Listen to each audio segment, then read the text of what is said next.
ये कहानी है शंभूनाथ की। शंभूनाथ बहुत ज़्यादा गरीब था और ईमानदार था। शंभूलाल किसी से कोई बेईमानी नहीं करता था। उसी का छोटा भाई था जिसका नाम श्याम था। श्याम बहुत ही ज़्यादा बेईमान था। शंभूलाल बहुत ज़्यादा गरीब था। शंभूलाल का एक बेटा था जो अभी 4 वर्ष का हुआ था। तभी शंभूलाल का बेटा शंभू के पास आता है और अपने पिताजी के पास खड़ा हो जाता है। फिर शंभूलाल का बेटा अपने पिता से कहता है कि पिताजी, मैं भी पढ़ना चाहता हूँ। मेरे सभी दोस्त स्कूल जाते हैं, आप मुझे स्कूल क्यों नहीं भेजते। शंभूलाल बेचारा गरीब था और फीस नहीं भर सकता था। फिर शंभूलाल अपने बेटे से कहता है कि बेटा, तुम तो जानते हो हम कितना गरीब हैं, हम तुम्हारी फीस नहीं भर पाएंगे। भगवान की हम पर कोई कृपा नहीं है, इसलिए हमें तुम्हें स्कूल कैसे भेजूं। लेकिन तुम चिंता मत करो, इस बार हमारी फसल बहुत ज़्यादा अच्छी हुई है। तभी शंभूलाल की पत्नी शंभूलाल के पास आ जाती है और शंभूलाल के पास खड़ी हो जाती है। शंभूलाल की पत्नी चाहती थी उसका बेटा पढ़ लिख कर होनहार आदमी बने। तभी वह शंभूलाल से कहने लगती है कि सुनो जी, इस बार हम अपने बेटे को ज़रूर पढ़ाएंगे। कहीं से कर्ज उधार लेकर अपने बच्चे को पढ़ाएंगे, वो पढ़ना चाहता है। शंभूलाल कहता है कि तुम चिंता मत करो, इस बार हमारी फसल बहुत अच्छी हुई है, हम अपने बेटे को ज़रूर पढ़ाएंगे। हो सकता है हमारा बच्चा पढ़ लिख कर होनहार बने। दोनों बात कर ही रहे थे, तभी उधर श्याम बहुत ही चिंता में बैठा था। श्याम हर समय अपने भाई को नीचा दिखाने की कोशिश करता था।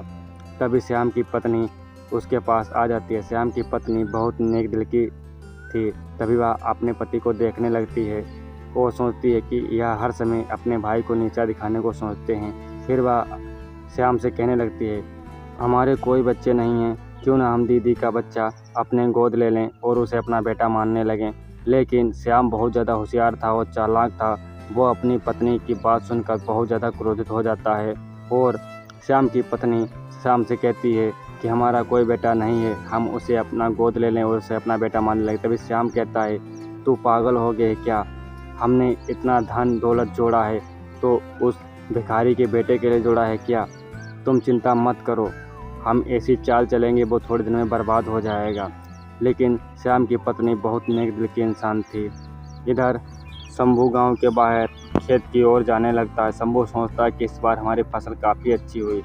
जैसे ही शंभू खेत पे पहुंचता है तो देखता है उसकी बंद गोभी की फसल इतनी अच्छी हुई थी कि उसे देखकर शंभू बहुत ज़्यादा खुश हो जाता है और भगवान का शुक्रिया अदा करने लगता है और सोचता है कि इस बार अपने बेटे को अच्छे स्कूल में एडमिशन कराऊंगा, उसे खूब अच्छे से पढ़ाऊंगा। इन्हें बेचकर खूब ज़्यादा खर्चा पैसा और दौलत हमारे पास हो जाएगी। शंभू मन में बहुत खुश था क्योंकि उसकी पहले बार ऐसी फसल हुई थी।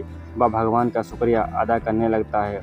तभी दूर देखता है कि उसका छोटा भाई श्याम भी शंभू के पास आ रहा होता है।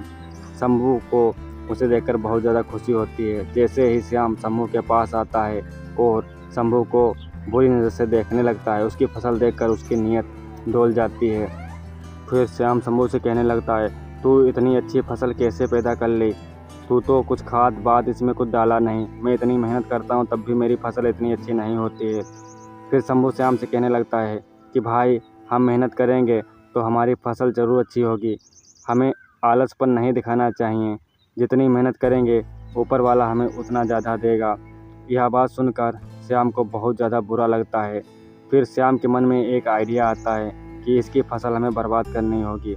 फिर वो श्याम सोचने लगता है कि अपने बैल से इसकी सारी फसल खपा दूंगा। फिर श्याम अपना बैल लेकर शंभू के खेत में जाने लगता है। जैसे ही वह शंभू के खेत में जाता है, उसका बैल शंभू की सारी फसल खाने लगता है। यह देखकर श्याम को बहुत ज़्यादा अच्छा लगता है। सोचता है कि अब देखते हैं यह कैसे कामयाब होगा। इसके बहुत बड़े बड़े सपने थे, देखते हैं अपने बेटे को कैसे पढ़ाएगा। शंभू की सारी फसल उसका बैल खा जाता है। फिर अचानक श्याम का बैल वहाँ पे गिर जाता है और मर जाता है। यह देखकर श्याम को बहुत ज़्यादा बुरा लगता है और वह जोर जोर से चिल्लाने लगता है कि यह तो अच्छा भला था, इसको अचानक क्या हो गया। जोर जोर से रो रहा था। तभी शंभू वहाँ पे अपने खेत पे आ जाता है और देखता है कि श्याम का बैल तो मर चुका है और उसकी सारी फसल नष्ट हो गई।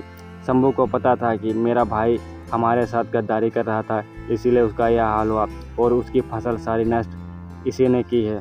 फिर भी वह इतना नेक दिल का था और वो शंभू श्याम से कहने लगा कि भाई, हमें दूसरे के बारे में बुरा नहीं चिंतना चाहिए। भगवान हमें जितना देता है हमें उतने में खुश रहना चाहिए और हमें दूसरे की कामयाबी पे जलन नहीं होनी चाहिए। फिर श्याम शंभू से कहता है कि भाई मैंने तुम्हारी फसल नष्ट की है, आज से मेरी सारी खेती बाड़ी मेरा मकान सब तुम्हारा हुआ। आज से तुम्हारे बेटे का पढ़ाने का जिम्मेदारी मैं लेता हूँ। आज से तुम्हारे बेटे के पढ़ाने की जिम्मेदारी मैं लेता हूँ और इसे अपना बेटा मानता हूँ। यह सुनकर शंभू बहुत ज़्यादा खुश हो जाता है क्योंकि उसे पता था कि उसका भाई अब सुधर चुका है। फिर दोनों परिवार मिलकर आपस में खुशी से रहने लगते हैं। तो दोस्तों यह कहानी कैसी लगी कमेंट कर जरूर बताएं। यदि मेरे चैनल पर नए हैं तो मेरे चैनल को सब्सक्राइब जरूर कर लेना।